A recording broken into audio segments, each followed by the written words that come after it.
Um, Lauren and I went to the pen and pad yesterday that the Congressional Black Caucus held, and it was really, really, really interesting because they had other sessions too. And as I can't even talk this morning, there's a train. So I'm stationed where, just so you guys know, there's a train right outside. There's Amtrak, and then there's the Mark train. I think, what do you call it? Mark or whatever train.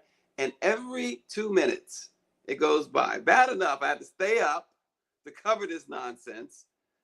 And then every 2 minutes, it's like a horror movie. The train is going by, and then this place where I'm at, there's a light that stays on. I have to have the lights turned completely off when I go to make me go to sleep. And there's a light that stays on, and I'm like, what is this? I'm in Noma, section of Washington at a Marriott, and it just wasn't all that comfortable. But nonetheless, it's not about me. But the Congressional Black Caucus did something interesting yesterday. Like I said, they had the pen and pad yesterday afternoon for Black journalists. Now, it was billed Black media, but then there was mainstream media, AP, Politico, crashed the party as well. But they also did something for influencers, as you saw in the clip there, those interviews there with Jasmine Crockett. Jasmine Crockett was in our session. We had I've never seen so many members of the Congressional Black Caucus respond the way they responded to Black media. They came in that room. It was a very small room that we were in. Lauren's going to jump on momentarily, but Jasmine Crockett was there. Stephen Horsford, Sidney Kamlaga Dove, so many of them. Maxwell Frost came through. Even Representative Underwood from Illinois, who never talks to the press, she came in. It was so many who came in. Glenn Ivey came in and sat for a while. We had a more than 2-hour session, and they had to do some votes. But the language that was used there, and you saw a little bit, got a little taste with Jasmine Crockett's snippet. The language that was used showed that these folks now recognize, not that maybe they didn't recognize it before, or maybe they didn't display that they recognized it before the way they are displaying it now, but was incredible. Very direct, very, a lot of F-bombs, a lot of other, Sidney Kamlaga Dove was real. You think Jasmine was coming at folks with language. She was rocking out yesterday. They were ready. So you had that. You had the creators. You had them speaking to the video, the broadcast journalists as well. They were set. And while they wasn't totally unified as far as what they were going to do, some had planned not to attend Trump's speech, and many said they would. And they explained, I had a conversation yesterday, and I'm thinking, well, why attend? And they explained why they attended, which it did make sense. It made sense, those who attended. So either way, you couldn't go wrong. Summer Lee was there yesterday. Great stuff from Summer Lee. Great stuff from so many people, Lauren. Yeah, that was a very interesting situation. I think they've changed their comms officially. They're doing some things. Yeah. I've never seen them do some of the things they did yesterday before, and I've never seen some of the members that showed up before. Many of whom have never spoken. I shouldn't say never, but have very rarely spoken to the press. It was surprising, and of course, their language, as you already noted, their language has changed completely. Like, they are now talking on another level, and I think they're starting to finally realize that to match the communication strategy that you're seeing from Donald Trump, you have to play on a different level. And it's just as simple as that. And I know that Leader Jeffries is a little bit buttoned up. I mean, we do have to realize he is a corporate attorney. He is not, Mhm. none of these people, someone said to me the other day that I'd love to attribute the person, but it was sort of an off the record type of thing. But it's a quote I've heard before, which is that, politicians are not activists. Members of Mhm. Congress are not activists. Members of Congress have never led a revolution, that type of thing. And that's true. And so they're not necessarily built for this moment, but some of them are built for this moment.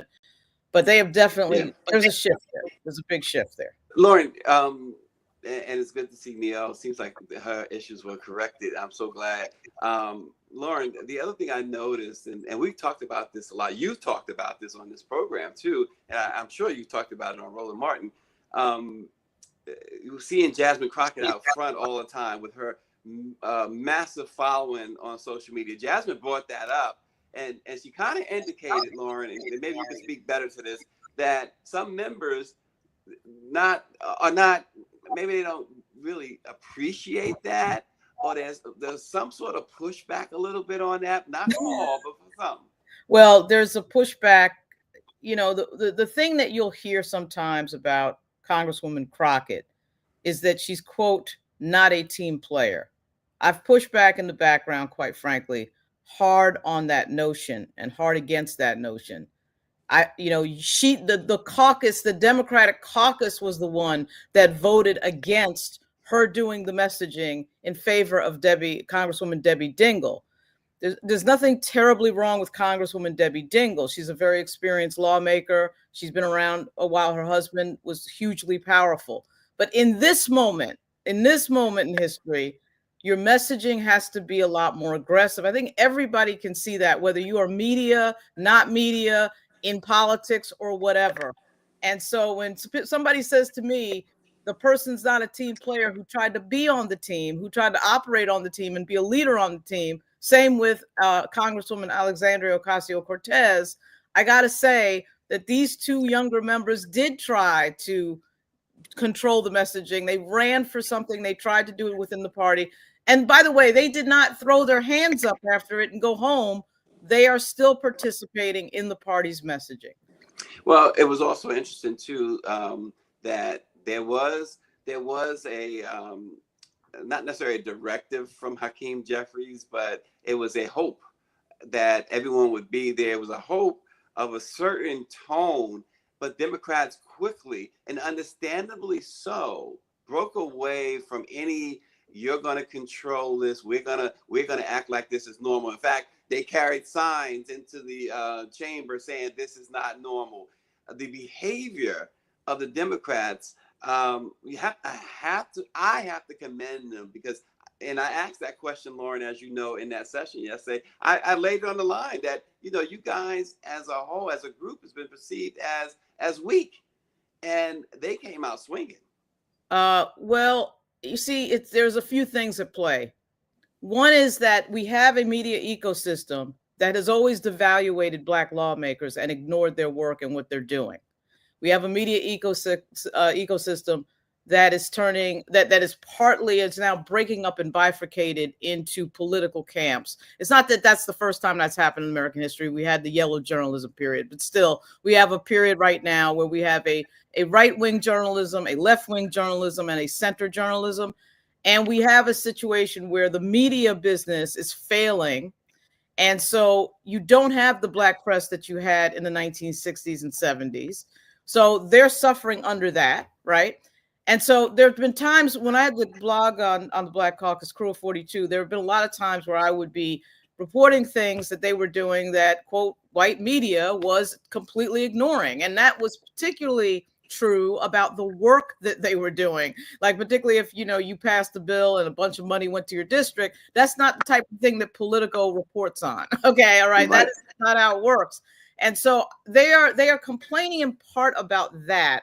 But to the point of one of our colleagues yesterday from Politico, I will say that there, I think, has been a lack of sort of, defining events that capture the imagination of the urgency of the moment.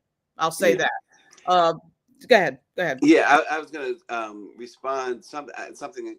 Again, RNG says, why didn't the rest of the Dems not walk out without Green? Part of that Orangey and Lauren knows this as well, and I didn't realize it either. They had brought all these different guests with them to really highlight the suffering that people are experiencing under this administration. So they had a lot, members brought in a lot of different guests who they wanted Donald Trump and the Republicans to see these human beings who are being fired, human beings who served in the military, who have been now kicked off of benefits, elderly ones who are being threatened by Elon Musk and Doge to remove their Social Security, their Medicaid, and other things like that. So it was various reasons why many of them stayed in the chamber, right? Well, there was also and there was also a forthright discussion about all of what you just said. Should we walk out? Should we do a demonstration? Should we do this, or that? Here's where I do think there is a lack of leadership in their party and their caucus. Okay. I do think the leader should have decided or said something to the members like, look, at least 80% of us have to agree to do X, Y, and Z. Instead, that never happened. In fact, I think it's been told to me that Leader Jeffries dissuaded the members from from any sort of dramatic demonstration. Okay. Right. To me, that represents a consistent lack of recognition of, quote, the moment that we are in. I don't like to bash Leader Jeffries because I do think he is in a complex situation. And I don't like the narrative where we have a clearly narcissistic, petty, vindictive person who is occupying the office of the presidency, and yet all the attention is going to what the CBC is wearing. Like, I get the frustration you're having, but at the same time, it is amazing to hear on I think this is day 43. I got to see what day this is. We're almost 2 months into this administration. We understand what this is and what he's doing. It's unprecedented. Everybody understands that, and still there is not a set, planned out plan of attack. You knew when State of the Union was coming or joint session was coming. That date is known, weeks in advance. So it's always surprising to me that there's no plan. They have a retreat next week, by the way, and they've got to figure out how to get 80 to 90% of their caucus to agree on one or two things. And I know it's easier for the Republicans because it is a less diverse group. It's basically white men, and they're all agreeing on some core things. But you cannot tell me that the Democratic Party can't figure out one or two things that they can agree on, and all of them push forward. And that's how you get to a certain communications level. Well, they need to really build on the momentum from yesterday, because some of that momentum was behind the scenes. Some of that momentum we got to see up close and personal in that room. Lauren took some great video and pictures as well.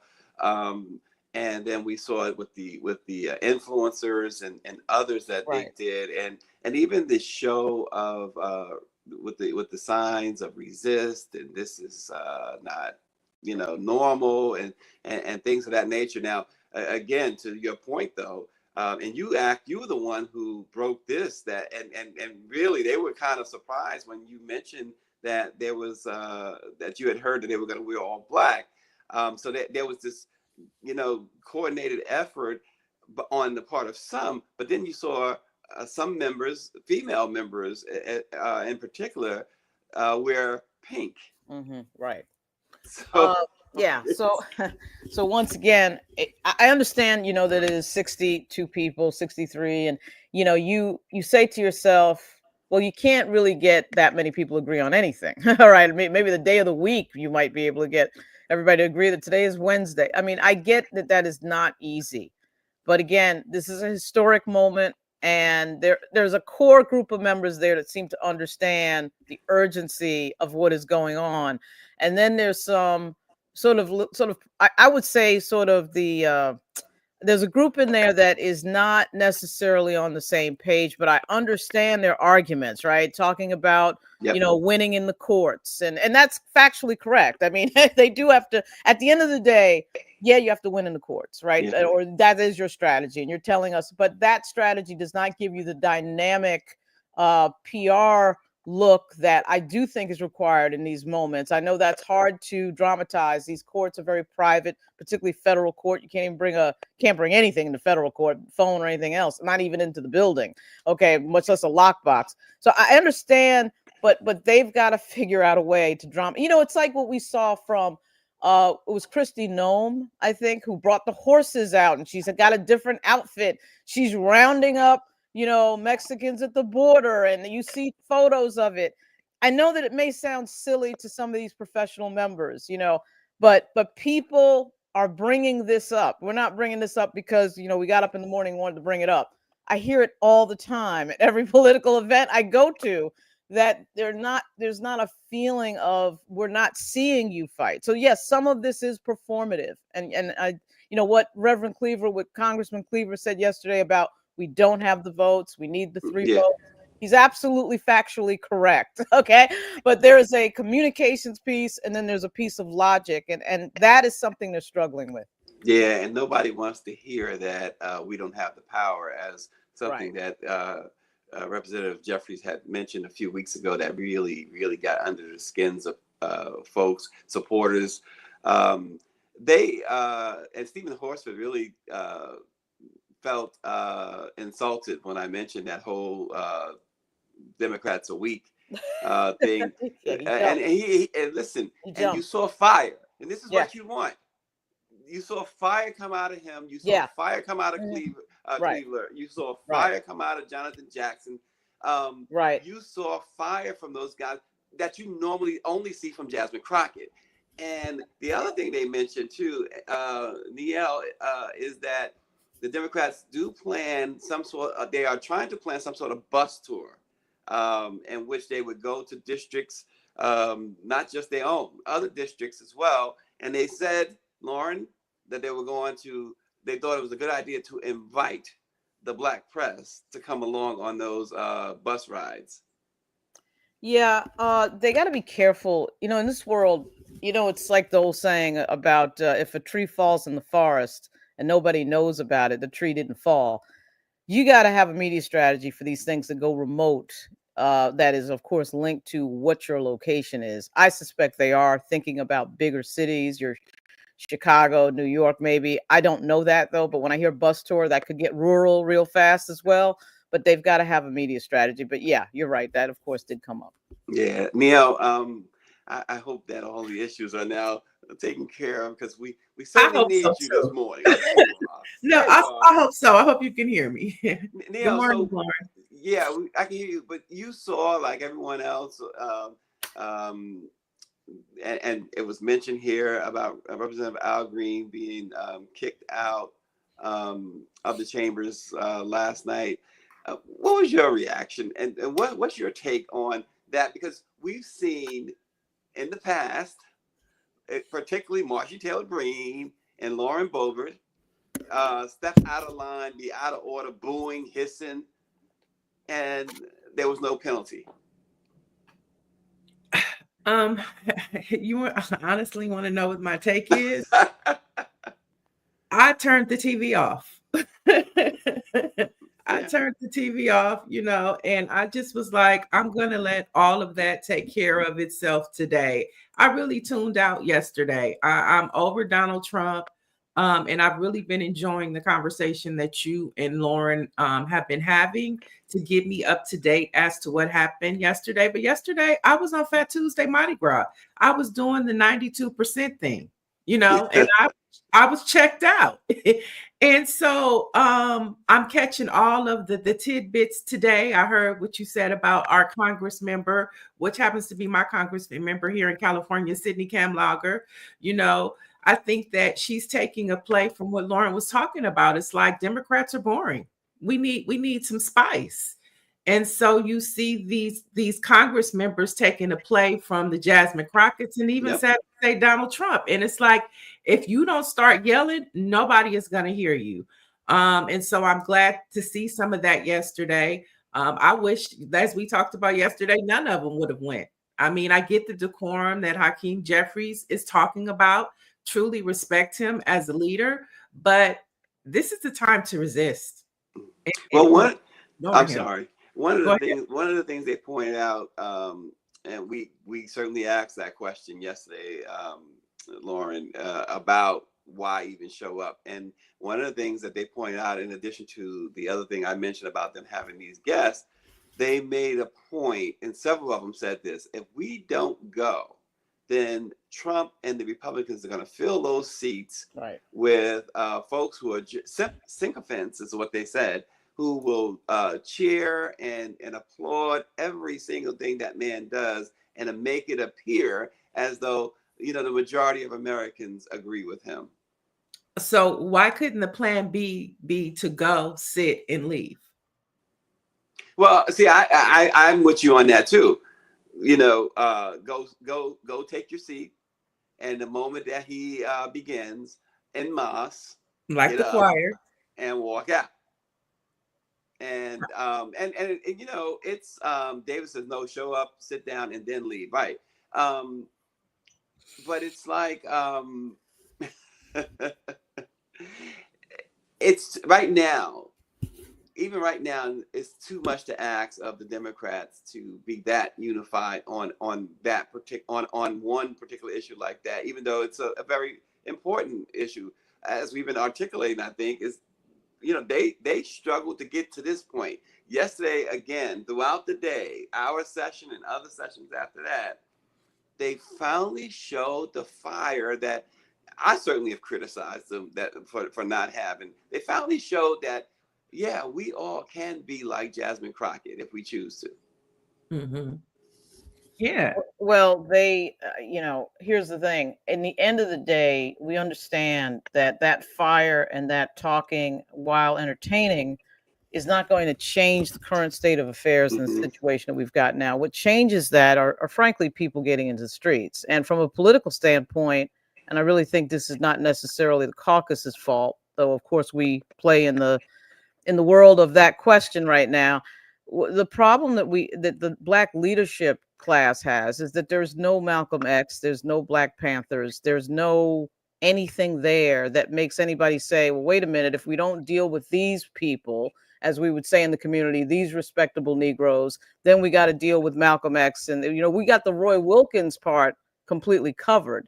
But there is nothing. And remember that the Black Panthers didn't do anything. The Black Panthers just said, hey, I have the right to keep and bear arms. And then just by doing that, they had a bunch of power because the white power structure didn't want to have to deal with the question of what they might do with that Second Amendment power.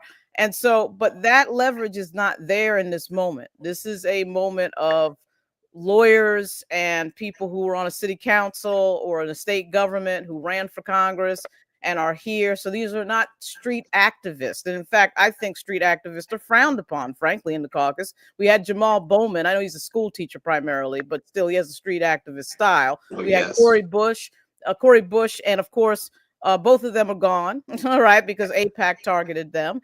And the only person I could think of, you know, obviously Jasmine Crockett, but you do have Summer Lee, who was in the session yesterday. But there's a sort of resistance against that type of member sometimes, not only in the Black caucus, but in the Democratic caucus writ large. But that is the type of individual. I mean, if we just look at recent history, the reason that Black Lives Matter got all that attention and everybody said, whoa, let's do all of this diversity and inclusion, and let's recognize that, yes, something is going on here with race in America after George Floyd, etc., is because Black Lives Matter was loudly in the streets. And yes, a few cars did burn, and that did center the minds of the leadership in general. Well, naturally, speaking of being in the streets, the president again reiterated that he wants to remove the rights to protest, pretty much. He reiterated his stand that, you know, for police officers to have total authority to do whatever. And of course, now he's floated the, which we know somebody's going to create, draft a bill that automatically gets the death penalty to anyone killing a cop. Gee, I wonder why that is, Stacey. I wonder why that is. You see the signals. You see the signals that he's sending. So if the first thing he does is he pardons 1,600 people who violently attacked the U.S. Capitol, he's sending a signal to them. I got you. You do something violent on my behalf, Yeah. I got you covered. We saw the governor of Missouri and the governor of Texas pardon two guys. First of all, Kyle Rittenhouse just walks away after shooting 3 people and killing 2. He's acquitted on all charges. That's a signal from the justice system that, wow, you could do that and get. Then we had Governor Abbott and the governor Parson in Missouri. Abbott pardons a guy that drove his car into a bunch of Black Lives Matter people and killed a white Black Lives Matter guy. I mean, what is the signal that the Republican Party is sending? Well, They're even in sending, you Virginia, can get away with this. even in Right? Virginia this week, Yeah. the governor pardoned a police officer, or commuted the sentence of a police officer who was convicted of killing a Black man.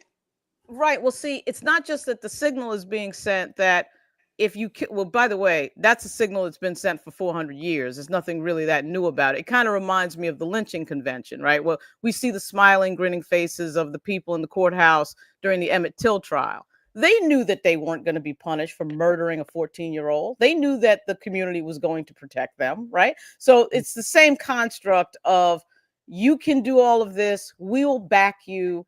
And I'm not necessarily arguing for violence on the left, but I am saying that there is no such construct on the left.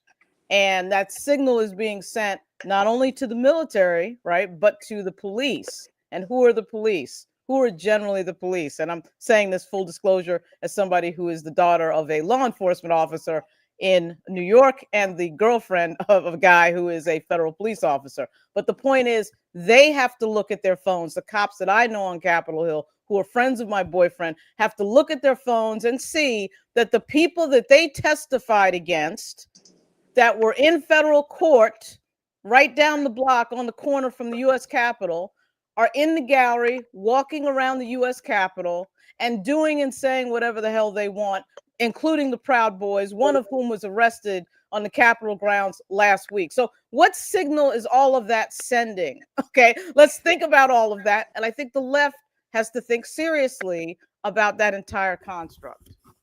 Yeah. And we also had the Democratic response. Representative Slotkin break that down a little bit. I mean, it was very short. She made it clear that it was Trump gave the longest speech ever. Of course he did. And and she immediately said, this is not going to be that. And yes, Monique says America is an embarrassment right now. There's that is certainly spot on. But how did you think she did? I know she's getting some criticism for actually giving props to Ronald Reagan.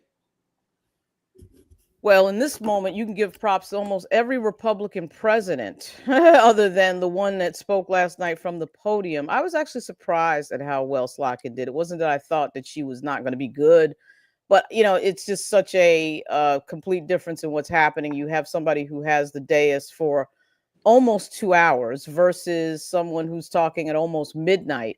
But I did watch it. And I was impressed. I thought she did quite well to center the message and center some points that, the biggest moment of frustration when I listen to teletown halls for members of Congress and go to events is it always comes down to the question, what are we doing? What are you asking me to do? You have federal employees calling their members who have lost their job saying, what can we do about it? What action do you want me to take? What action are you taking? What are we doing? And there's never an answer for that. She sort of dealt with that, which is a hard question to deal with when you don't control any of the branches of government or the Supreme Court. So I was surprised she did as well as she did.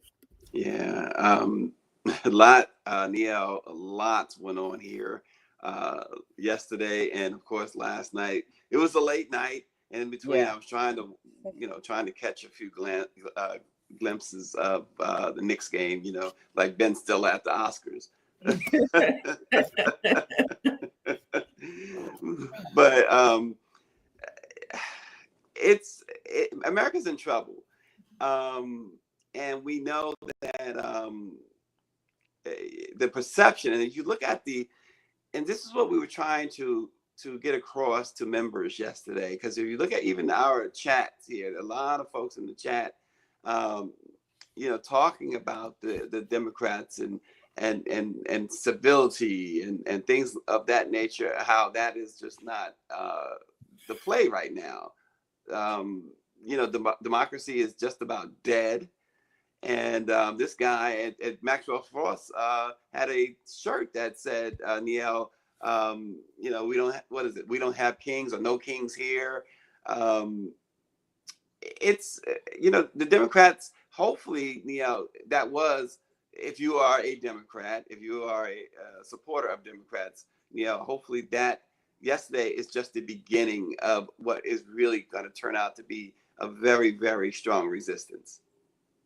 Yeah, I think the resistance really is like just listening to the conversation. It's like, where's the space at, or where are the voices from the millennials and the Gen Zers? Because those are the people that we really need to be reaching.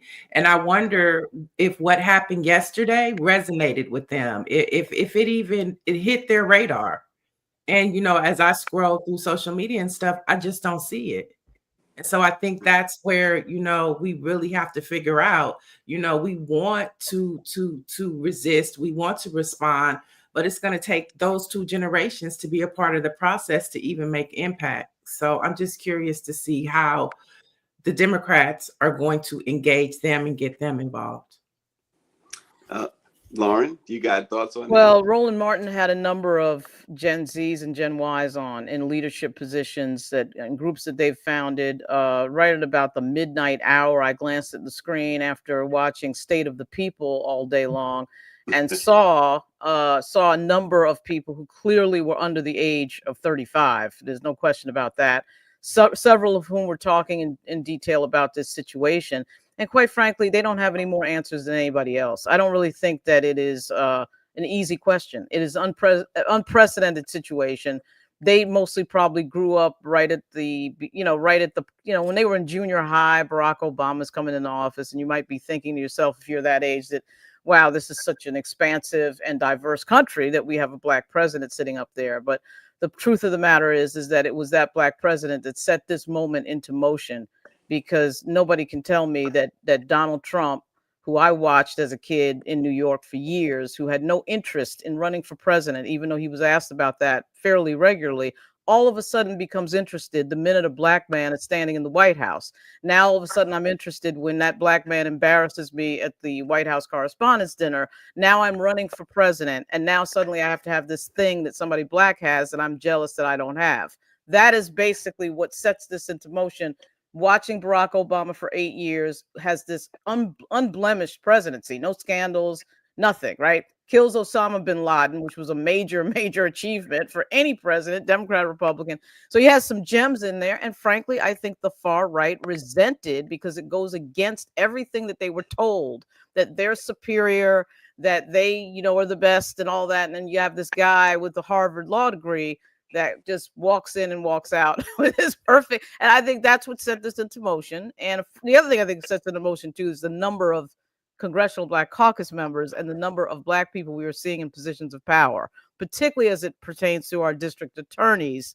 We saw Kim Foxx, we saw Michelle Mosby, we're seeing Tish James still as an AG. And I think that scares them. That goes against the construct of what we've all seen in American history with regard to how Black people are treated. We've never been in that type of power. We've never been able to make the decisions over white people, and to be very specific, white men. They've all been able to do that. And now that they see it flipping and they see themselves, again, what Roland says about white minority resistance in his book, White Fear, they see it flipping and they're nervous. There's no doubt about it. You could tell the people who are nervous, that demographic that's always been in control is the one that's the most nervous right now, which is white men.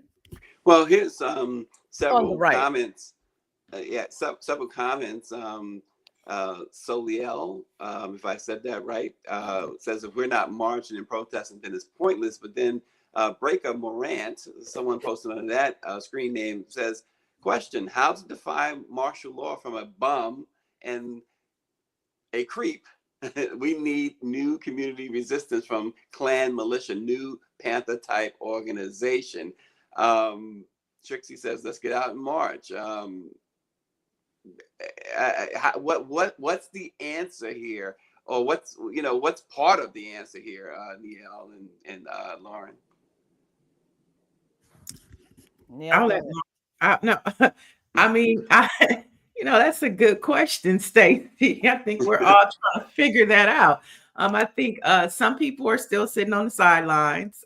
So it's going to be when to me, what's going to happen is when people actually feel the effects of this Trump clan administration, when it starts impacting their day-to-day lives, or unless something like, God forbid, another George Floyd happens, it's going to take something like that to jolt everybody and bring everybody back to why this subject is important. But until that happens, it's going to be like these little fires everywhere. These people are going to get upset over there. For a minute, they had our attention with the federal workers, and I think that jolted some people because it directly impacted them. But it's not really going to hit people until it touches them directly. And so I just think it's going to take a little more time before you see a Yeah, jolt. Lauren, this was touched on, and I don't think it was covered in the responses. But there was a question in our session asking, and I'm not. The young man sitting to my left asked the question. He's a blogger, I believe, Yeah. about the Black Republican members of Congress, and what's the do they ever talk to them, the Black Caucus talk to them and discuss, hey, this is going on, that's going on? It was what did you find in the responses to that? Because I just found that they kind of glossed over it, but maybe I missed something. No, that's been asked before, and the answer has been that not only Black Republican Congress, but white Republican members of Congress are telling their Democratic colleagues on the floor, "Yeah, we know this is wrong. Oh my God, this is crazy. I don't really want to vote for this," and then they're voting for it. Okay, and there Yeah, was one yeah, example that a member gave yesterday where one of the Republican members, their name was on a bill, and they voted against it because Trump ended up not wanting it, and I mean, just craziness. And then when you dig deeper, it comes back to the Gabriel Sherman piece in Vanity Fair about a week ago, where he did a very exhaustive piece on threats on members of Congress. And you might notice that the first thing that Donald Trump did when he came in was he eliminated the offices of Inspector General at all the agencies, which is the investigative arm at said agency. Then 5 seconds later, we're hearing about, quote, the FBI being decapitated. Well, you know as well as I do that if there's a threat against a member of Congress, that's a federal matter that the FBI would deal with, or the yep. IG's office might deal with. He's defanging anything that is about accountability, including the media, by the way. And anything that has anything to do with accountability or watching him, he's trying to, destroy. It is the fascist playbook. That is what it is. And everybody wants to get sensitive about, oh my God, you're using the word fascist. You have to define these things as what they are. This is dictatorial. This is fascism. This is what other fascists have done in other countries.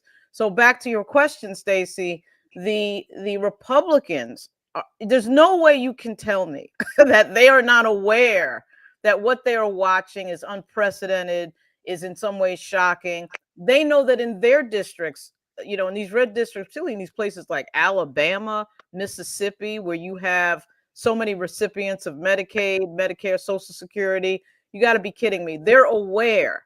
They're afraid. There's no way that their fear is involved. And I can't speak for Leader Jeffries, but I am convinced that something is going on along those same lines with him. It's just that Black people are more used to the history of this type of thing. We have the relatives that tell us the stories about the things that have happened, particularly in the South, to their relatives. We're used to dealing with the stress of it. And I'm not too sure that our white Republican colleagues or our white Republican subjects that we cover are as used to that type of pressure. I mean, I was on a teletown hall the other night. I think it was Monday night.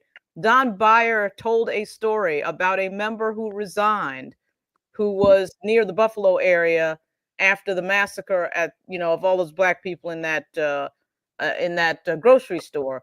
And he tried to support an assault weapons ban, got a bunch of death threats that of course are directed to his family, and he resigned the next cycle.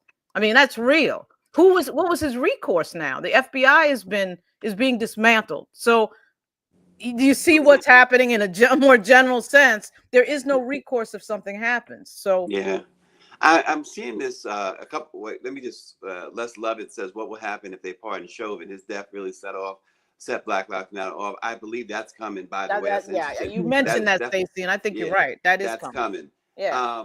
But Breaker Morant said that they discovered that Elon Musk cheated. Why didn't Kamala conduct a recount, or Joe, who has power from the Supreme Court, demand a recount? I brought that question up yesterday, and Lauren Underwood shot me down immediately. And I did not like that, because I understand that went back to, okay, we're gonna be nice. We're not gonna be like them. No, that's unacceptable. What do you mean she shot you down? Walk us through what happened. Well, she made a comment about Trump winning the election, and my response to that was, "Do we really know?" Or something like, "Do we really know that he won?" Oh no, he won. We're gonna leave it at he won. And I just thought, okay, Right. that's kind of what people see. You're not listening, Lauren Underwood, to your own constituents. That's kind of what, you could have acknowledged what our commenter here is saying. Donald Trump himself made a very, very interesting comment about a month ago about how Elon and the voting machines, he knows those machines. He spent 2 months in Pennsylvania. He spent this time here, there, and he knew how to do those machines. And then we see all these other districts that Democrats always win, and where other Democrats did win, except for Kamala Harris. That's the point Hakeem Jeffries brought up. He was like, there were certain states that won the governorship, they won state legislators, and they won up and down the ballot, but Kamala didn't win those states. And even he said, he named about 3 or 4 states, and he said, make it make sense. And so the conversation is there. Lauren Underwood shot it down. I mean, it was almost, I just shrugged, because I thought, wow. First of all, I thought, among Democrats, she would be a little bit more, stronger than that. But not only that, she never talks to the media, so you don't know where she's coming from anyway. Well, 2 things. One, when you say her constituents are asking about that, she does kind of have one of these really close districts where respectability politics would work better than, let's say, if she had the district of, somebody like, Emmanuel Cleaver. She is talking to that group of people. She has a lot of white folks in her district. A lot of these members, one of the unwritten stories about CBC is that a ton of the members are in majority white districts. So it's kind of an interesting thing. But her district in particular is a very middle of the road district. That's number one. Number two, yes, I was extremely surprised to see Lauren Underwood in a media that had in a room that had anything to do with media, because her no comment has been pretty consistent for quite a while. So I'm really surprised. I was really surprised at that. The other thing, though, is that, look, Roland Martin did a segment with a data scientist, and he didn't strike me as being particularly partisan. In fact, at one point he said, look, the election's over. We understand the election's over. I'm just going to give you the data. I mean, he wasn't trying to get into black helicopters, but it was a very interesting segment that I think is nearing 500,000 views right now on YouTube, about the inconsistencies with regard to the vice president getting fewer votes than, Tim Kaine in Virginia. Why would 2 people in the same party get different vote totals? Not to pick on Tim Kaine, but it doesn't really make any general sense. They're running together, their names are on the ballot at the same time, and you had like a lot of examples of that, where the vice president is underneath the Democrat in a state like Slotkin or something like that. It made no sense. And it wasn't just that, he was pointing out the imperfections and some of the bell curves that he had found. And I think that discussion is worth having. I am surprised that Lauren Underwood was so sensitive about that. Of all the things to be sensitive about, right? Why that? So I thought that was interesting. Sometimes when you let folks talk, they will tell you exactly, unintentionally, the truth. And Donald Trump did that yesterday to his own detriment, which should be to his own detriment. during his speech, I want to bring this up to Niel. So these lawsuits with Doge, Trump has and his administration. Oh, Elon is not the head of Doge, is what they have told the courts. Well, last night during his speech, he introduced Elon as the head of Doge, and immediately, at least one of the lawsuits was immediate. They went back to court. They made a new filing immediately, seizing on that moment. So sometimes when you allow a person to just let it, just keep talking.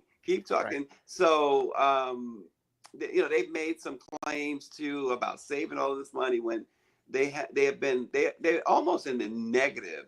And now it comes out this morning that Niel, that these people working for Doge, if you remember, Donald Trump and Elon Musk said that these were going to be people who will get zero pay.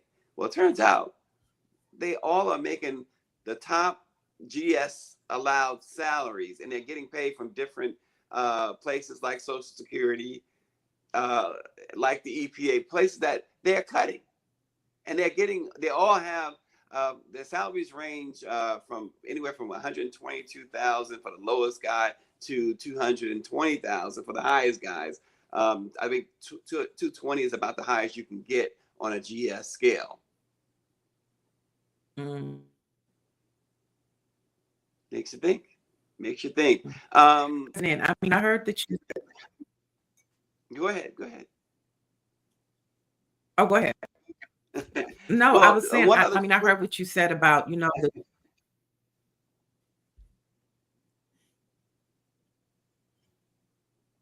go ahead. Okay, we keep stepping on each other. One of the quick things I wanted to get to Niel and Lauren, we kind of talked about this a little bit yesterday. Black Lives Matter Plaza.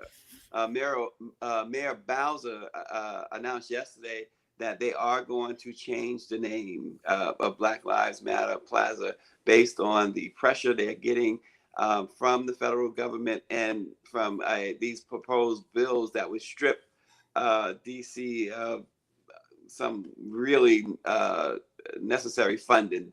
So that's happening. We kind of figured that would happen too, right? Yeah, well, it goes back to the theme. The entire moment goes back to the theme of Republicans not liking the fact that Black people make decisions. And of course, the whole story of Washington, D.C. has been that theme, because of course, it makes absolutely no sense that people who do not live in Washington, D.C., do not vote in Washington, D.C., and have nothing to do with Washington, D.C., other than the fact that they work here and fly in and out of National Airport, want to make decisions about Washington, D.C., whether it's the taxation base, whether it's allocation of funds, whether it's the stadium that may or may not get built now because of the interference of Elon Musk, and whether or not the mayor wants to write the words Black Lives Matter on the street. They want to control it. And the very fact that we're having this conversation, the very fact that there's sensitivity around saying declaratively that Black life, in fact, does matter, tells you all you need to know about the history of the United States and the current Republican Party. Absolutely. Well said. Well said. And they are, David Youngblood, I believe you're right. They are going to lose home rule. DC will lose home rule. Right. That's right. And why do they go after DC? We know why they go after DC, right? Well, it's still, I think, barely majority Black, or it's very close to not being, but it's like 40% Black, something like that. But it, of course, viewed as Chocolate City, even though it may not be, 60% Black. But the leadership is Black. So they view the thing as, okay, wait a minute, Black woman mayor doing stuff. We gotta come and run and stop that. I do think, though, that the takeaway for me was that's what you're thinking about. The first thing in your mind, we're less than 90 days, less than 100 days into the Trump presidency. And the first thing they're thinking about is we've got to remove the words, some affirmation. It's effectively an affirmation, and a quite brilliant one, I might add, because we've learned so much about the right, about the Republican Party, about the fact that there's sensitivity around affirming that life matters when your skin is darker, or if you have dark skin, your life matters. The fact that there's resistance over that phrase has always, to me, been a major litmus test. Because when people wanted to change it over to all lives matter or cops lives matter, or had insecurity or sensitivity around someone saying it, would tell you where their head is at. All right. I mean, so I just find it to be, every time this comes up as a point of sensitivity, knowing what we know. I mean, these people, Right. I get that we don't teach all the details, eyes on the prize style in schools in this country, right? I know you can get all the way to college. Believe me, I had Julian Bond as a teacher, as a professor at American University. He effectively taught first person, eyes on the prize. I, as a Black person, knew a lot of that history. A lot of the white kids were sitting there with saucer eyes, totally shocked at what they were hearing. Okay. I totally understand that. But most people, even if you're the dumbest person in the world in this country, you know about slavery. You know that the country enslaved a bunch of Africans, kidnapped them, and brought them over here, and for more than 200 years had them working for free. You know that, right? And so when you see that this is what they concentrate on, let's cover up the Black Lives Matter saying on the affirmation on 16th Street, that for me is the biggest tell in the world. These other countries, France, Germany, you don't hear them saying anything. In fact, Germany, long ago, I think it was in the 90s, did the big apology for the Holocaust. There's some acknowledgement that, okay, we as a government effed up. We killed 5 million people because of religion. That was crazy. And they put it down. And the inability to do that in this country has always been a rolling and an ongoing story. Well, Neil, I know we have a guest, right? We do.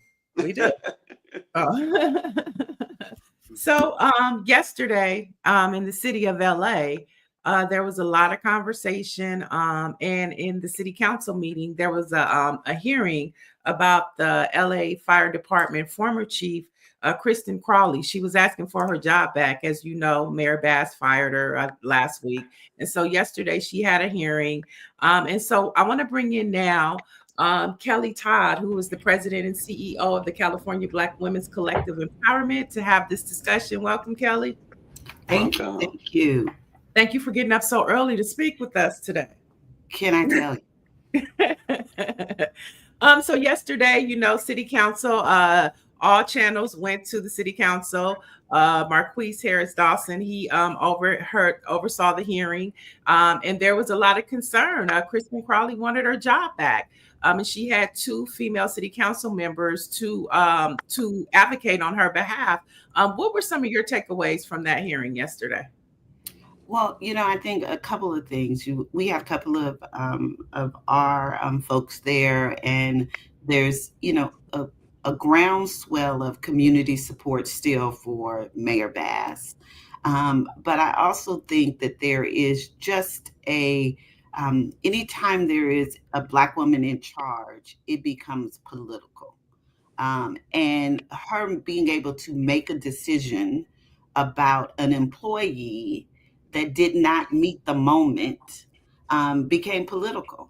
It did not, she did not have the votes going into the meeting, but yet you had several hundred people showing up, her union coming in rank and file to basically tell everyone she showed up when it was obvious that she didn't show up. It's not Mayor Bass' responsibility to determine whether or not you should, how many fire trucks should be out. That was the chief's decision. And how many fire people that we needed to battle this unprecedented a disaster that no one could have ever imagined in any day and any time. I mean, Neil, Los Angeles, we had never seen winds like that ever.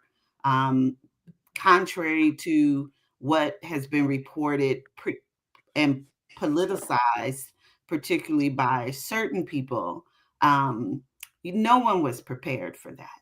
Nobody could have been prepared for that. But yet, here we are, a month later, a month and a half later, having to defend a decision that she didn't do quickly. She made sure she got the data about what happened, what went wrong, true to Mayor Bass's way in which she likes to govern. She doesn't respond quickly to her to critics. She does the research and finds out what she needs to do. And here's the thing: we are focused on rebuilding. She let go an employee.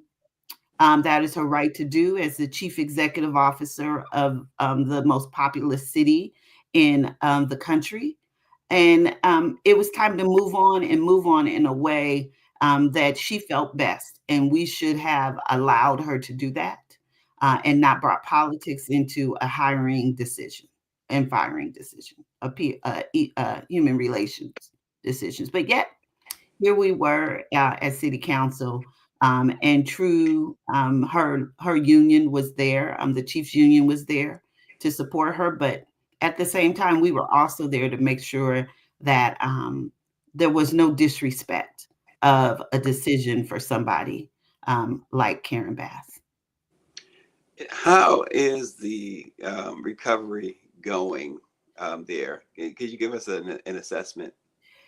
It's a long road. I happen to have worked the Paradise Fire when I worked in Medi-Cal, because Paradise at that time was a community of need. And it's a long road. Mayor Bass, there's obviously two big areas that we know of: Palisades and the Eaton Fire in Altadena.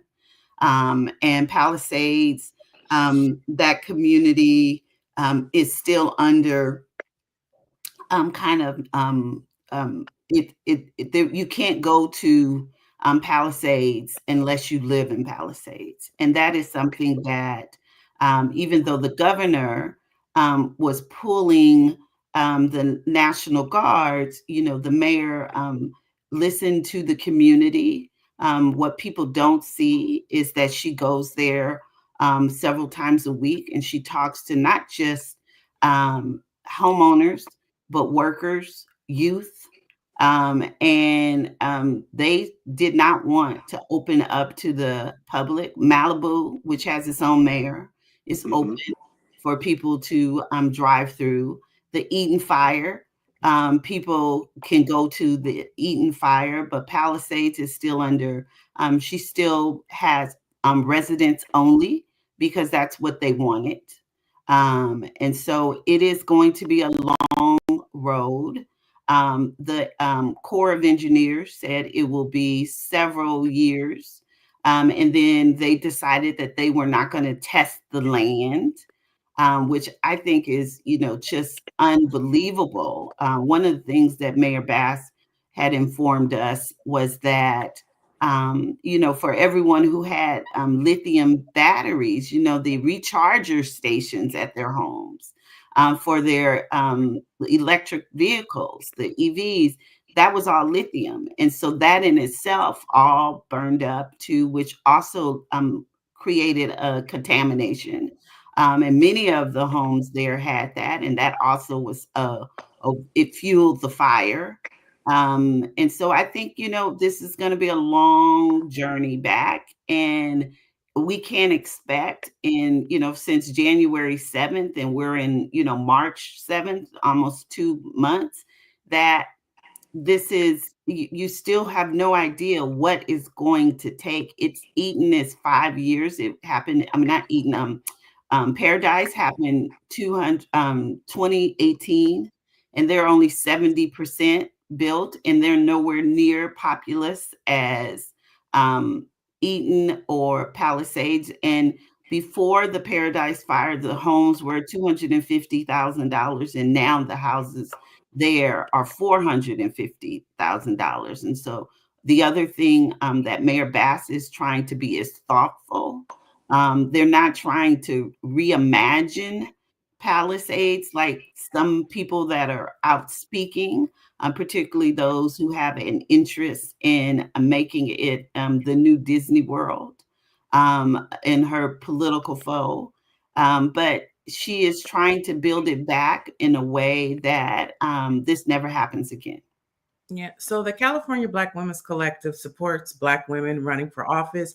We hear that there is a process of a recall for Yes.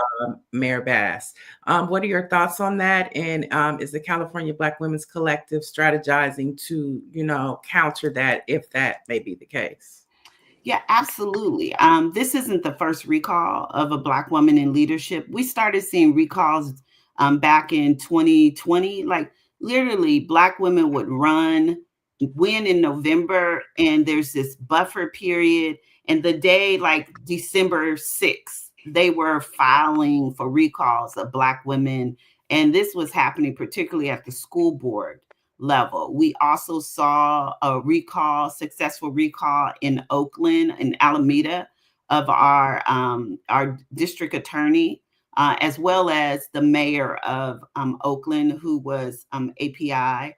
So we know that recalls happens all the time. This is a billionaire from Northern California who issued the recall or went to the clerk and made sure and put in the papers. She's also doing the same thing with Governor Newsom. Recalls are hard to do in California. You need 250,000 people to sign the petition in the city of LA to say you want to recall the mayor or any city.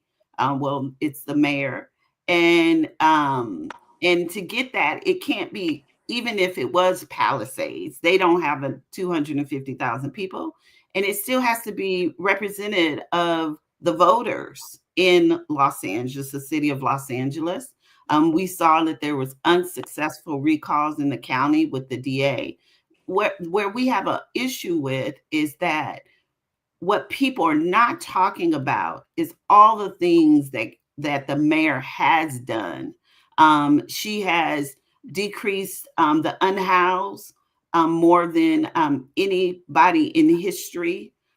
She has decreased crime in the city of Los Angeles through the lens of community, because she is a coalition builder, and she works with not just the people in the community, but she also works with law enforcement. She is known as, when she was in DC, to be able to work very effectively across the aisle to be able to get things done. So I don't believe this recall will be successful, and we will definitely, as our political action committee, be on the ground helping with a core of her supporters. I also, though, believe that this is just another demonstration of the attack of Black women in leadership. And we have to make sure that we stand in allyship with others, that it will take more. Black women in California, we have the 5th largest Black population in the nation. But in California, that still only represents 8%. Of the county and 8% of the city of Los Angeles, and we have pockets. And so we're going to have to make sure that we get on the ground, and we're going to have to depend heavily on our Black media to tell the right story, because we see that the main media source here, a print source, has decided that they were not going to tell the story correctly. Well, I'm not sure which publication you speak about, but if you're speaking about the Los Angeles Times, the MAGA owner, in fact, wanted to boost up a news article that praises the KKK. That is something else that's going on there in Los Angeles right now. So, just for full context for our viewers to understand what you got going on with the Los Angeles Times. Yeah. And, I years ago, I worked for the Los Angeles Times under a different ownership. It was the Tribune Company. I'm glad that I'm not there now under this guy. But the mayor has, as you said, the homeless. She ran. It's rare that a politician is able to accomplish, particularly so quickly, an agenda that they ran on. She ran on this homeless epidemic, and it's incredible. Can you tell us a little bit more about how it has almost drastically. I don't, maybe drastically is a little bit of a stretch, but I'm going to use it anyway. Drastically changed since Mayor Bass took over. Oh, absolutely. When I had the pleasure of working for Mayor Bass when she was in the assembly as her comms director, and she never approaches things singularly, meaning she doesn't think I have all the answers. While she was running, she had a kitchen table, a kitchen cabinet of people who work in the homeless, unhoused community. And she made sure that what she was promising was something she can deliver. That is the first thing and many politicians don't do that. We see that on the national level. They just say what they think you want to say. She said in her campaign, it wasn't going to be easy and it was going to take all of us. We have cities that have not taken the approach that she has taken, which is everybody in the boat together and let's figure this out together. And we see that they continue to struggle with people who are unhoused. The other part of Mayor Bass's being on her activities also includes services. So she doesn't just try and get people, there's some cities that put people on the bus and they Right. bus into unincorporated areas because they know that the county has much more of a bureaucratic system to address some of the core issues.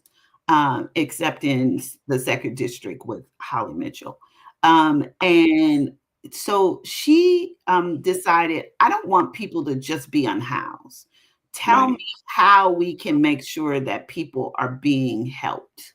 So it's not just addressing them being unhoused, it's addressing their mental health. It's addressing all of their social determinants of health, whether they have medical issues, whether they have, they have pets, and some shelters don't take pets. And so she has worked with their wraparound, providing them with wraparound services. So if someone wants to get off of the street, there is a pathway. But the pathway off of the street is a long-term pathway and not a short-term pathway. I think that's really what's making her successful. One of the things that people don't know about her is she, in her time where media is not with her, she goes down to Skid Row and she's there on the ground, literally talking to people while they're in their tents. She's building relationships with folks, and there's no cameras, there's no team with her. She obviously has to take security because she's the mayor, and she does. They have to have security around her with Right. right, but she goes in there, and the other thing is even the security that she makes sure she brings with her there, because she has a detail, of course, is selected to be people who have the same empathy for human life, so that if there's a need, they're not, and someone comes over because they may have known her from something else. This is how their life has changed. That she still gives them a hug. Remember, she was a she's a physician assistant. She is Right. health a health provider first, and she worked in USC emergency room and saw some of the most horrific experiences in a county hospital emergency room. So there isn't nothing that she has not seen, nor can she not tolerate. She is there, and you don't hear about that not because the media doesn't follow her, because she doesn't even let them know that's what she's doing. Right. Right. And that gives her, I think, better insight into what is needed, because the people on Skid Row, which I might add are majority Black males, she understands that they went from one system to another system to another system that led them there, because she knows that most people who's unhoused were also incarcerated or system impacted, and they were also from the foster care. Mm, mm. Before we let you go, I wanted you to talk about, you just put out a study, the Women's Collective just put out a study called Disrupting Disparities, Ending the Black Woman Wage Gap in California. Can you briefly touch on what you found in the study and where folks can take a deeper dive into it? Yeah, so we on our nonprofit arm, so we have a political arm, and then we also a political action committee, and then we have a empowerment institute, and we have a think tank, the only think tank in the nation exclusively focused on Black women and girls. And so we did a report with the Center of Budget and Policy on looking at Black women wages. But we also, since 67% of our Black households in California are headed by single moms, we also wanted to look at the impact of the wage gap on Black single moms. And so if Black women in California, nationally, Black women make 63 cents to every dollar of a white male, but in California, the most liberal state, we only make 60 cents to every dollar. And understanding, the cost of living in California is significant, and we make 3 cents less than national. But if you are a single mother, which is of course 67, which is of course 67% of Black women in Black-led households, you are making 57 cents. So the disparity is even greater as a single mother, and you needed more. And so we produced this report.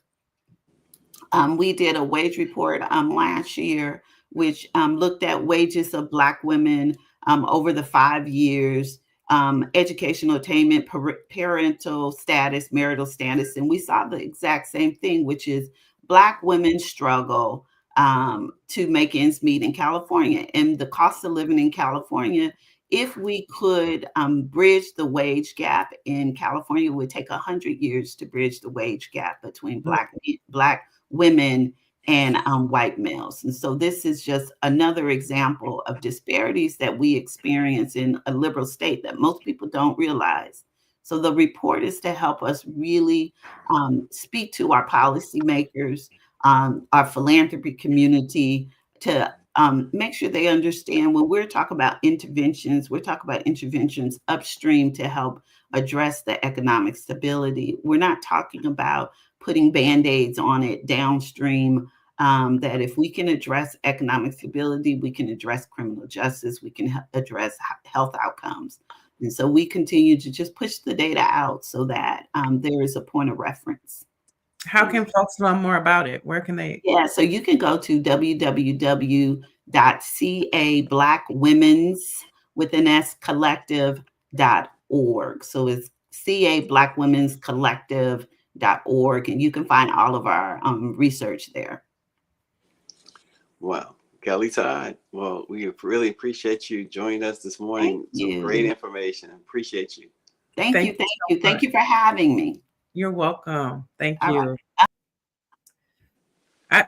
Those conversations to me are so important because it's like after the whole conversation that you and Lauren had about the State of the Union, and we look at how our democracy is in a shambles, all politics are local.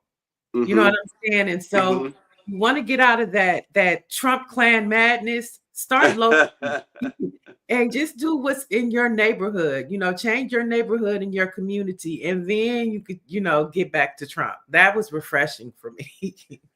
Yeah, it was.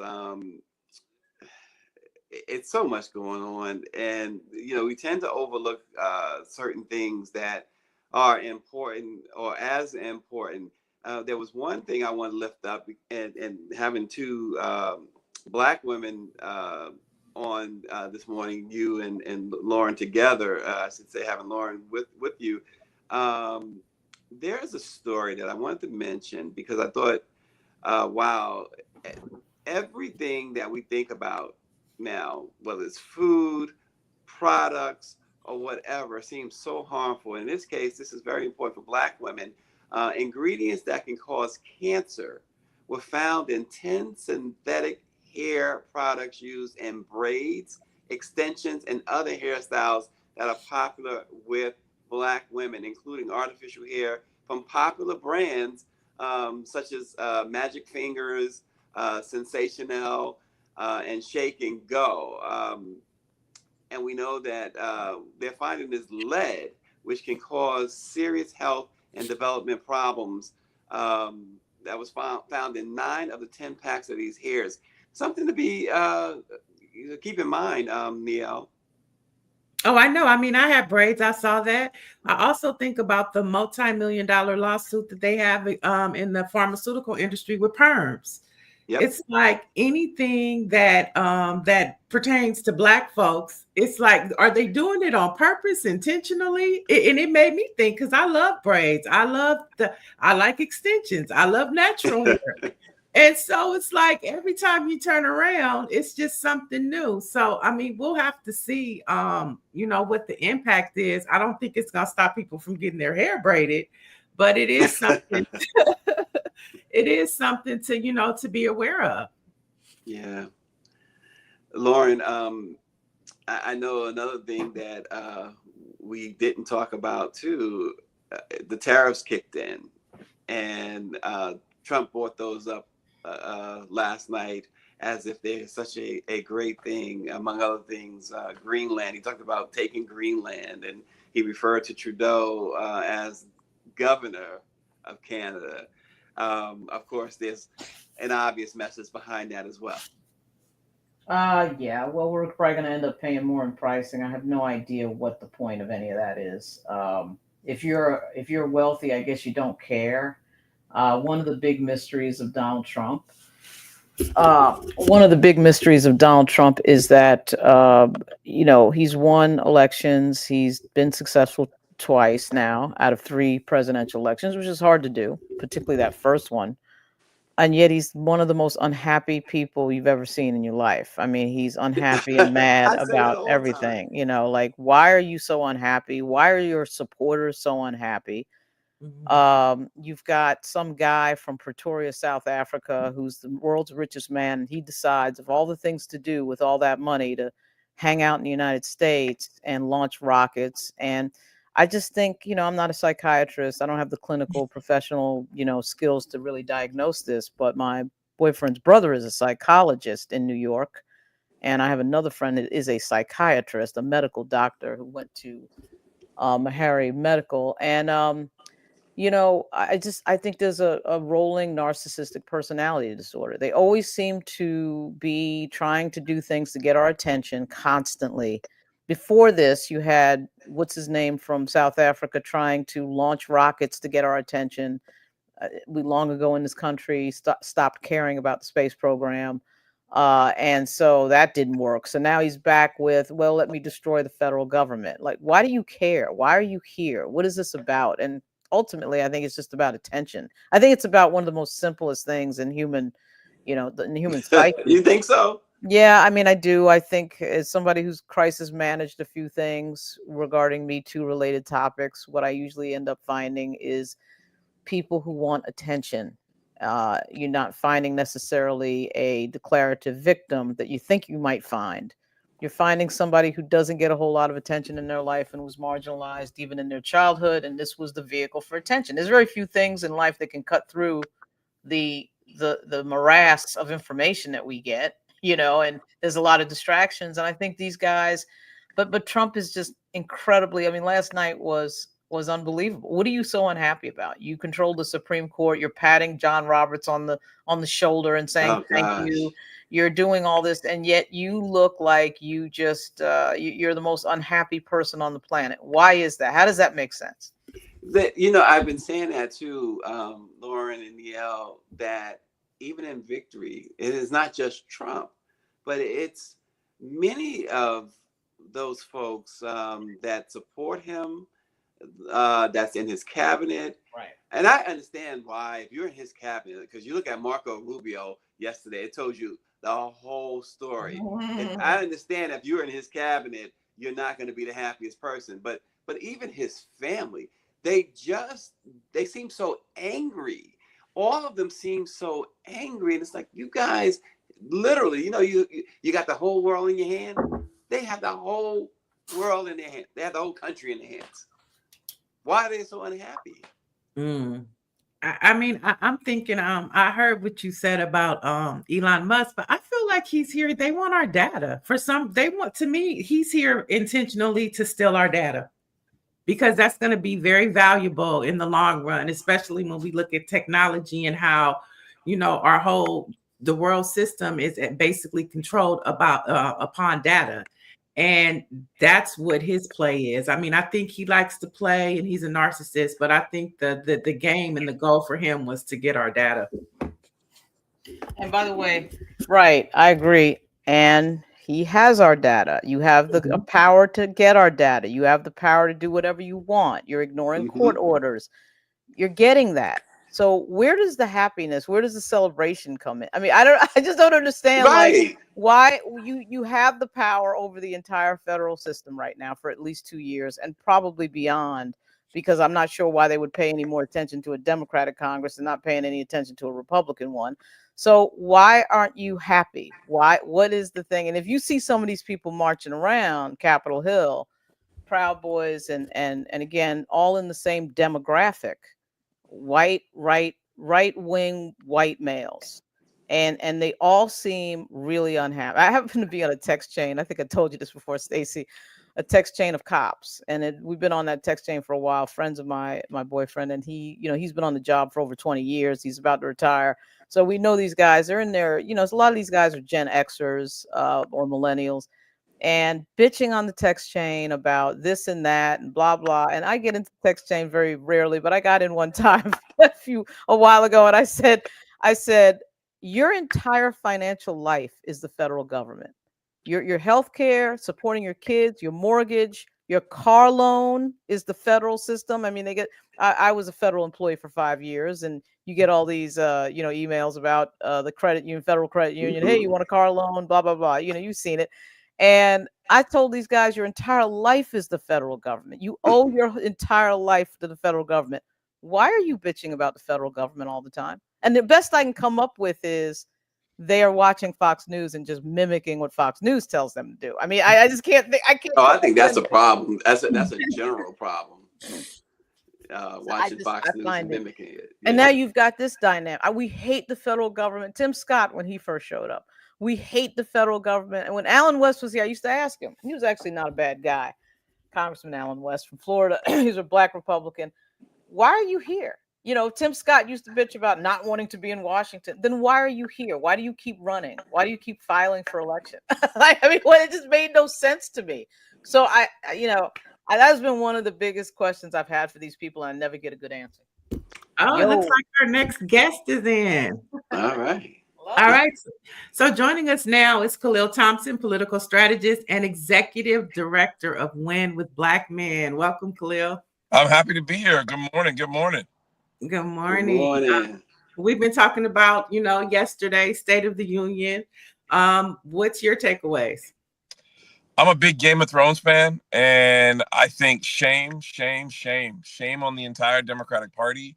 Shame on those who are going to go to Selma this weekend and talk about Good Trouble and John Lewis and didn't take the moment and the opportunity in the chamber last night to stand up and call a fascist and walk out of that room. I appreciate Congressman Maxwell Frost, Congressman Al Green, and others.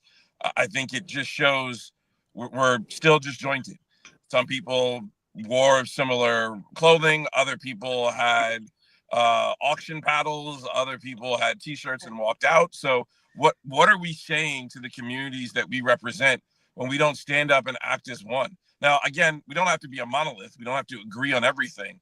But if we agree that what is happening right now is not in the best interest for all Americans and for our communities, especially Black and brown communities, then why sit there and not find a way to come together? So I am frustrated with the speaker.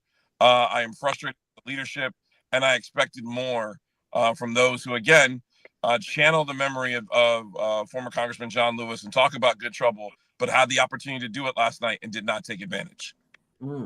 Khalil, go ahead, Stacey. No, please. And Khalil, good seeing you, and thanks for all your work. Of course. Your work is tremendous and much needed in this moment. So here's the thing. So we, Stacy and I sat down with a bunch of members of the Congressional Black Caucus yesterday, and that was a few hours after their caucus yesterday. And I would just note a few things, even though I completely generally agree with what you just said. One of the biggest challenges that we have in the Black community is communications, in terms of not building the ecosystem of our own communications. I'm a big believer that, I love Roland Martin. I think his show is fantastic, all that. Been on it many times. I hope to be on it again, but we need about 15 of him. We have to build an ecosystem. The reason we have to build an ecosystem is very hard to get all the information out to the community.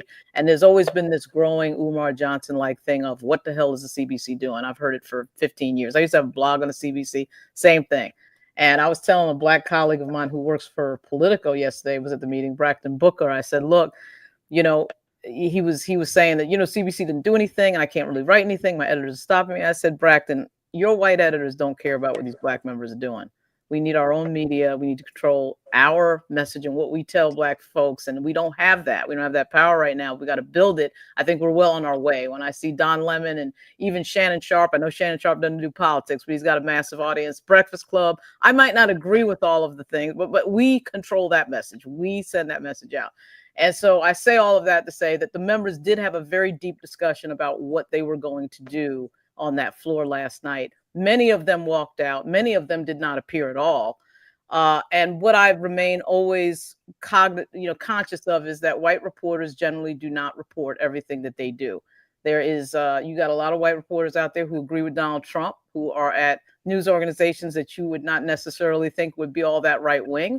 You have a lot of white reporters who just don't care about what Black people are doing, the Black community and the people that they represent. And I've seen that all. I've worked at these places, ABC News, AP, USA Today, and these lily white newsrooms. And so I totally get like what you just said. It totally makes sense. It is up to them to get their message out. It is up to them. Leader Jeffries does have to stand at the mic more and say, this is what we're doing. And there's no excuse for that not to happen. He's got his own channels to do that. His Facebook page, obviously when he has a presser, everybody pays attention. There is a general feeling that he is not strong enough. I happen to think there's something behind that because I'm from New York and I frequent Brooklyn. My grandmother's house is in Crown Heights, which is where Hakeem grew up. And I know that something is going on with him. And I think it is, in fact, a bunch of threats. I'm guessing. I don't have any proof of that. And I can't get them to talk about it. But I'm going to put my money on that because a lot of the members are dealing with some personal security issues. So I give that long-ass answer to say that a lot of the information about what they're doing and thinking does not necessarily make it to the public eye. And drops the mic. I love it. That was right. He was right. There is something's going on. There's a leadership issue there too. There's no doubt about that. You're not hearing a declarative call to action in a way that, and that has nothing to do with the messaging or the media apparatus or white reporters. You don't see him doing a press conference and coming to the mic and saying, boom, we're going to do this. So it's not just what I said, but I totally get Khalil's point. Yeah, and Khalil, they did appear in our session, and throughout the day, even after our session, we watched them. They appeared to have a different type of pep in their step, if you will, a different type of attitude. But I wanted to get your thoughts on the rebuttal last night by Representative Slock, and was that too timid? Was that too laid back for you? I mean, to be honest, I didn't see it because I was in the 24-hour wall-to-wall coverage of State of the People with my fellow brothers and sisters. And I think to the points that made last night, what we saw there were our people talking about our issues and delivering it. We didn't have to figure out whether it was a watered down or a tepid response. You could go to a channel and watch people that look like all of us on this conversation right now and hear what they had to say. And so, I know whether it was Mark Rubin, somebody else's response wasn't as great. I think, as we just said, we need more Roland Martins. We need more Joy Ann Reeds. We need more the Lakewood Eiffel. We need more of those that can come and really be those journalists. And I love Braxton and others who are doing the best that they can in the institutions that they're in. But the moment is now for us to really figure out a way and call what we see. I mean, we're coming out of Black History Month, and we speak of this nostalgia of, and there's a new version of Eyes on the Prize, but I remember growing up, my parents would make me watch it every Black History Month. And if we remember that this wasn't a safe period, and no, I'm not asking any member to go out there and put themselves in harm's way. But the active nature of the work that we do requires us to step up for the communities. And if we don't do it, but lest if we don't, then no one will. And we will then be asking ourselves, well, who was that Martin? Who was that Angela? Who was that Audre Lorde? Who was that Dr. Maya Angelou? Who was there it was that Malcolm to stand on the front lines and lead? And no, I don't want any of our leaders to go before it's too soon. But we need to figure out something and do something different, because this is not what we're asking for. We know that our communities are clamoring for leadership. They are asking for somebody, and not just one.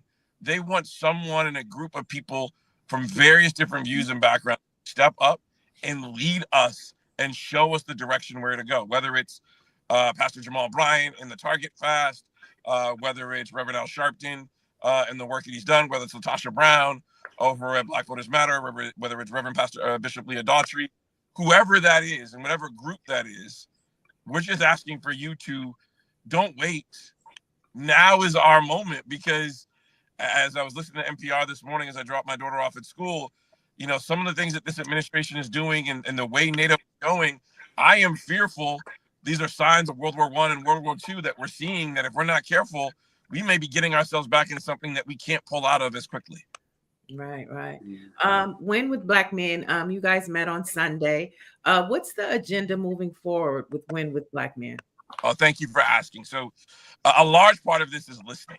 What we heard out of the last election, especially from brothers, whether it was in the barbershop, whether it was in the pool hall or a cigar bar, it was, we don't feel that any party, but specifically the Democratic Party, was listening to what they had to say.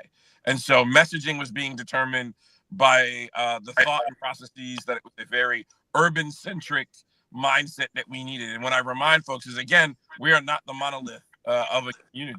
Whether the brother that rides the train from Harlem into Manhattan, or Manhattan into Harlem for work, or the brother that is at the PBR bull riding contest in Texas, to the brother that lives in California, to the one that is a farmer in Iowa or Montana, like, there are vastly different things that approaches them, but one is that they step out in this country. So we are really trying in each and every one of our engagements that we're doing. We have 3 coming up this month in the March. We're going to be in DC and Maryland doing a barbershop on the 18th and the 20th, and then we'll be in Philadelphia on the 29th to talk to brothers about what it is. And so the question that we're asking, we want to hear from you.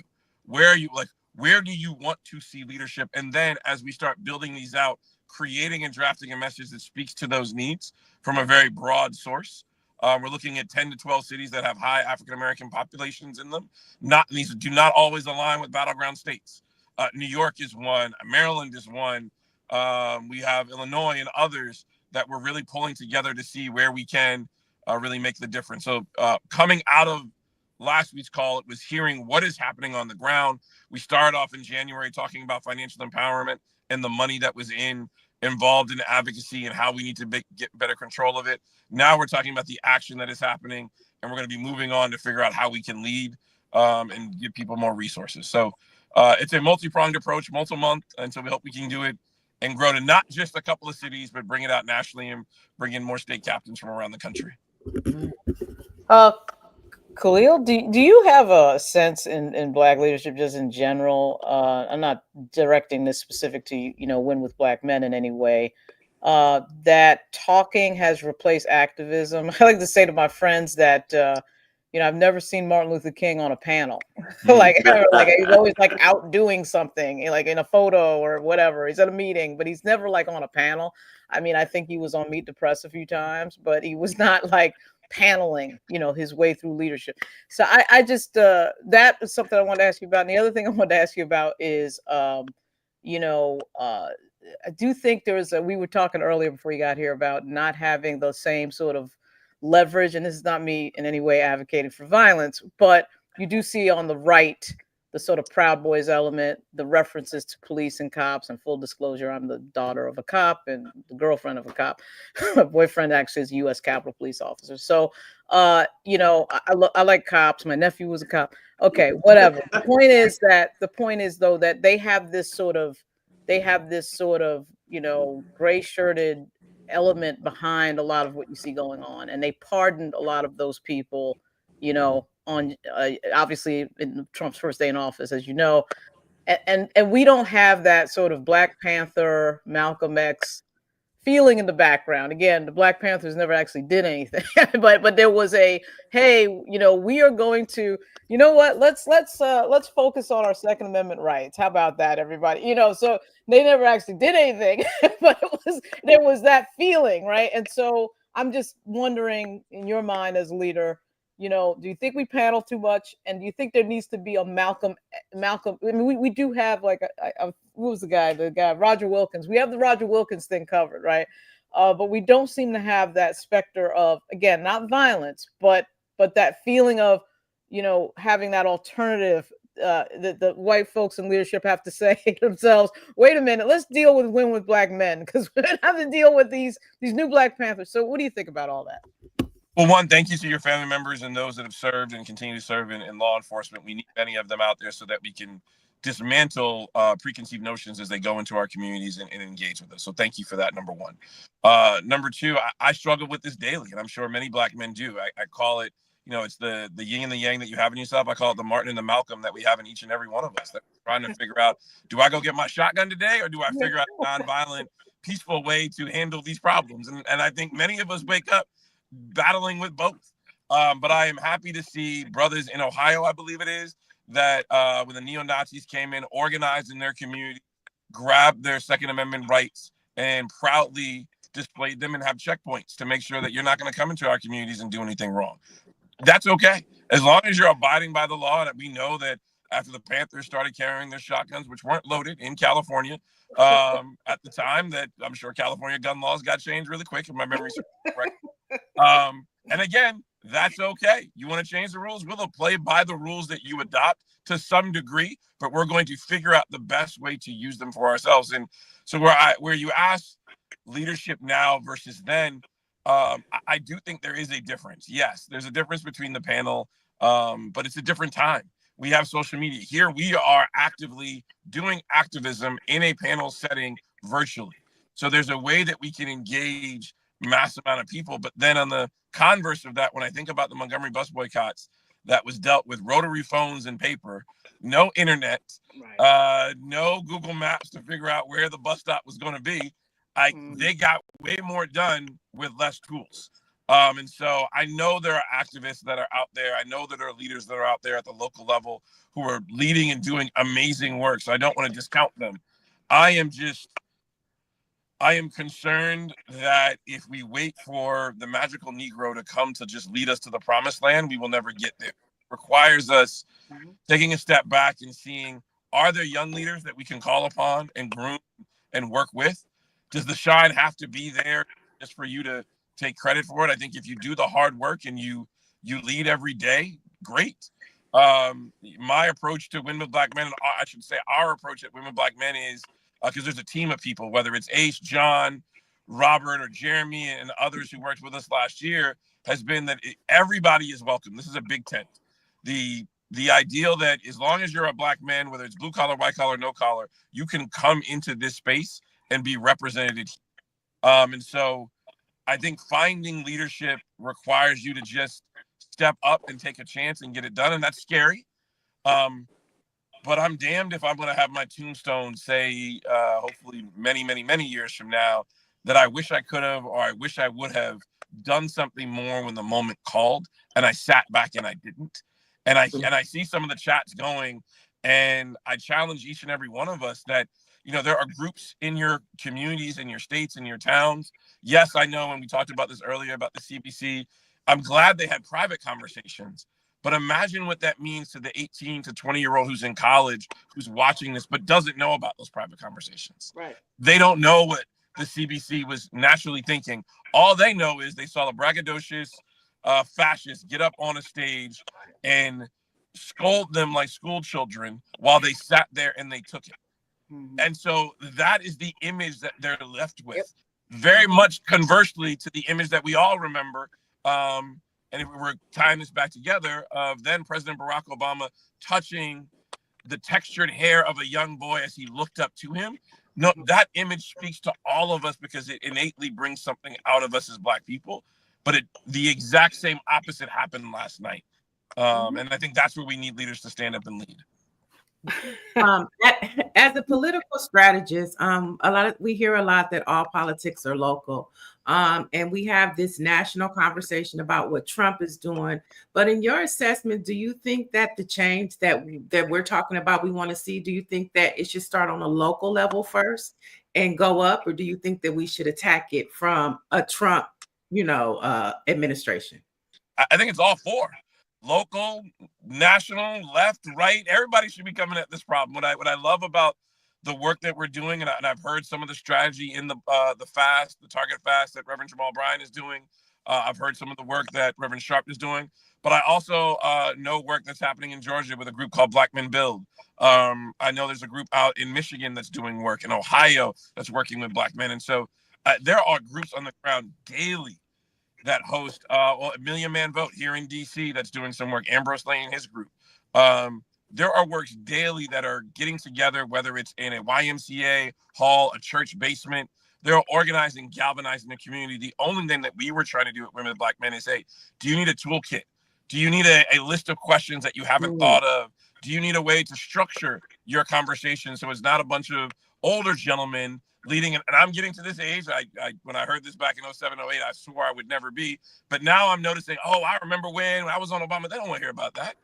I need to do more listening to them, because it was the folks that were on, like I was on Jesse in 84 and 88. And so anyway, we need to figure out a way that we can build it from the ground up, because that's where it's going to sustain. And if we remember the civil rights movements, yes, there were leaders, but it was the youth that met them in the middle that were then able to galvanize, because their parents had to continue to go to work to make sure they could afford, so the youth could be out there.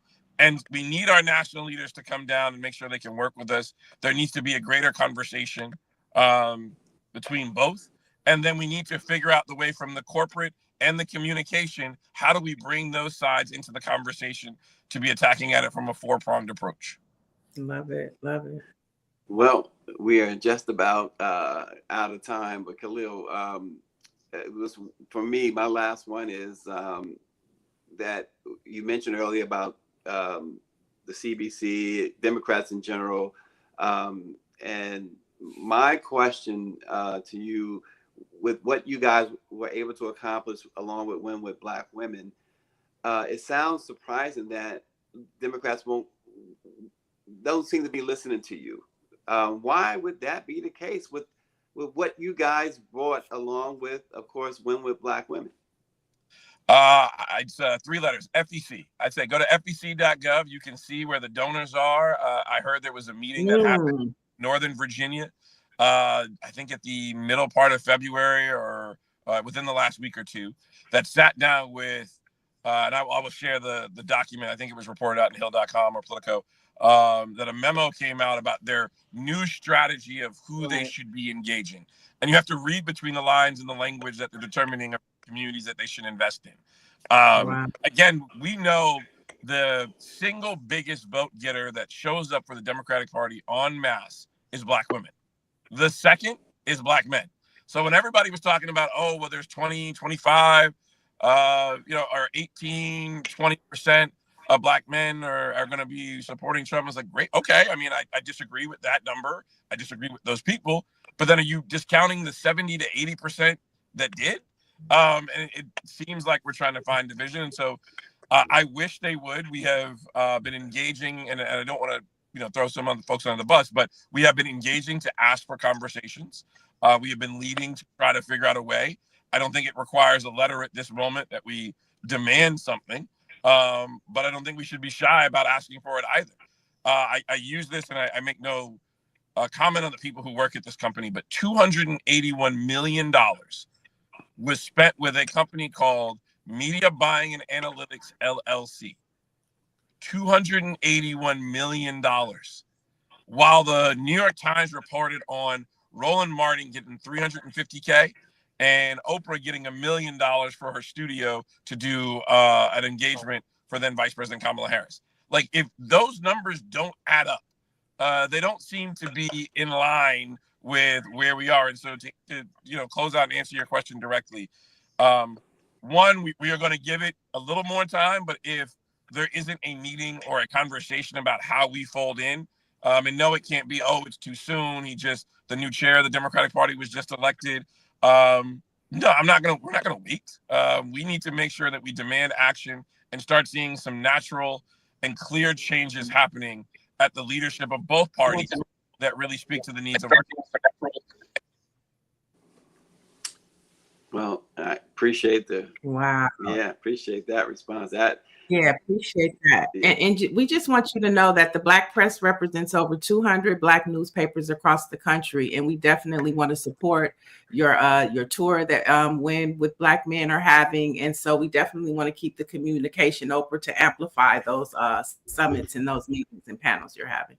Happy to, yes, of course. And sorry, to that point, we have already started actively looking at how do we start writing op-eds in our Black papers so that we can get conversations going in our communities, to our weeklies, to our dailies. It should not be, yes, it's okay to have in the Washington Post and Politico, but I know more of my aunties and uncles and the adopted family that go to church every weekend, that read the Afro, or read the Defender, or whatever it may be, that your local Black paper in your community, they read that en masse and look to see what pictures are in there, who is supporting that organization. We want to make sure, and we're actively working right now, that we have a monthly op-ed in each and every one of those Black papers.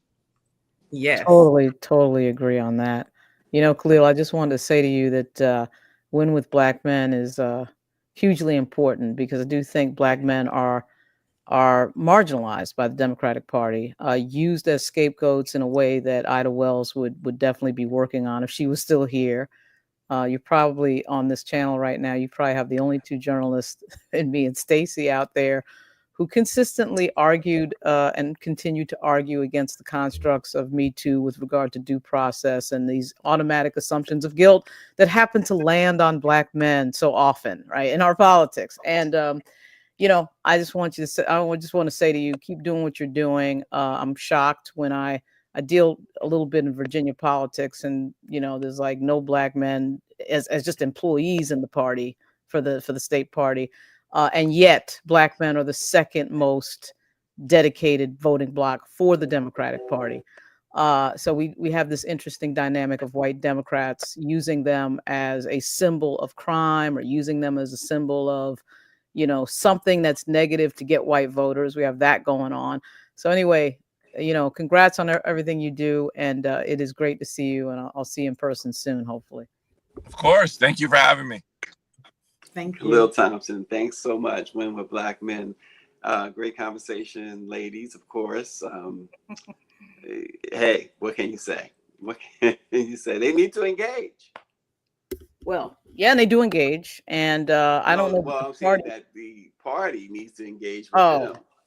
Well, I don't know. The party uses them as Black men are used as a symbol of criminality, even by white Democrats. I mean, it's not just the Republicans that do that, but we see in Virginia, there's an election every single year because they have these off years for the governors. So you see it everything where it's like, they darken the faces of the Black members of the Virginia General Assembly in the ads, and they're running crime examples. Basically, they're running a Willie Horton ad every freaking cycle on almost every member in every district, because you can find that one example and just go to town and, okay, so they use Black men as an avatar of violence and mayhem. And we all know the statistics, which these MAGA right people love to throw out, which is it's very rare that anybody, Black or white, is involved in a crime in this country. It's like, under the 1%. And yet they act like, oh, crime is rampant. And then, of course, they put a black face up or a mugshot or something like that. So it's a perennial problem. And I would argue we have in Virginia somebody running for governor, a former member of Congress, who has used, policing and the issue of crime as a way to get MAGA light voters or moderate Republicans or whatever it is they're trying to get.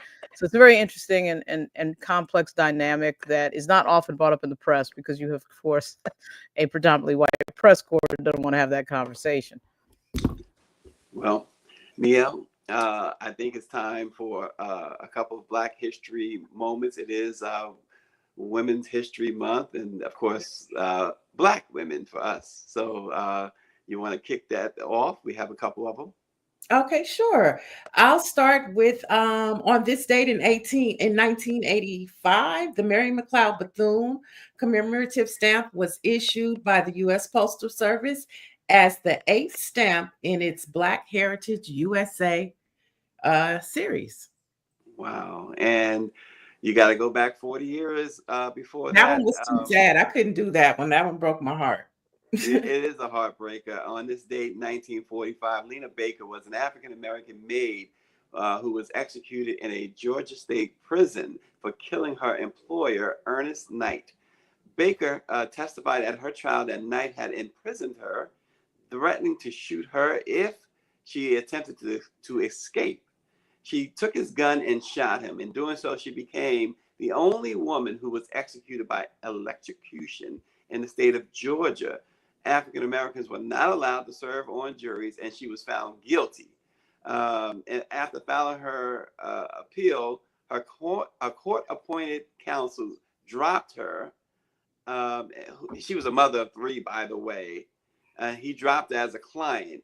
On entering the execution chamber, Baker spoke from the electric chair saying, "What I done, I did in self-defense, or I would have been killed myself." Well, in 2005, 60 years later, Baker was granted a full and unconditional pardon by the state of Georgia. In 2008, in 2008, a movie, The Lena Baker Story, was made about her life. Wow. That is heartbreaking. Absolutely. Don't you guys get a little tired of like I have like a little personal saying that I say to my friends. I can't believe I haven't said it to you, Stacey. They love us when we're dead. Like, these stories that come up like 100 years later, we're doing a posthumous pardon, but at the time when it was happening, you could not have gotten attention on any of this. And except the Black press. Right, except the Black press. That's right. Has there been an Ida Wells stamp, by the way? Yes. Okay, cool. Yes. Right. And speaking of the Black press, the paper of the day is the Cincinnati Herald, which was founded in 1955 by Gerald Porter. Now it's received tons of awards, but in recent years, the Cincinnati Herald won Best Minority Issues Reporting in the state of Ohio out of 531 publications, with a circulation of under 100,000 from the Ohio Society of Professional Journalists. So if you're in Cincinnati, support the Cincinnati Herald, and I'm sure they have a website, and you can see what's happening in Black America or in Black Cincinnati. Well, there you have it. We was in Cincinnati in 2019 and had a nice time. Jan Michelle Kearney with the Cincinnati Herald was basically showing us around the city and showed us a good time. So we appreciate the Cincinnati Herald. And again, no matter where you are, you can go on their website and check out news there. And of course, any Black-owned newspaper, you can go on their websites. And of course, there is blackpressusa.com. And there's Black Virginia News too, folks. So get that newsletter, subscribe. And also, of course, keep subscribing to the Let It Be Known YouTube page. Lauren, it's always a pleasure. Neil, I think we had a little fun this morning. Did we not? Yes. This has been our longest show. And probably our best show thus far. One where I am extremely tired. Couldn't sleep. Yeah, but that's okay. Lauren probably didn't sleep either. Yeah, it's been a very long 24 hours, but that Black Caucus event was worth it. That was a lot more than I thought it was going to be. So I'm glad we went to that.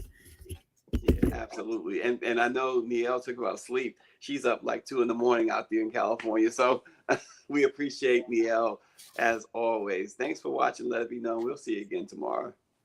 Bye. I don't think she won.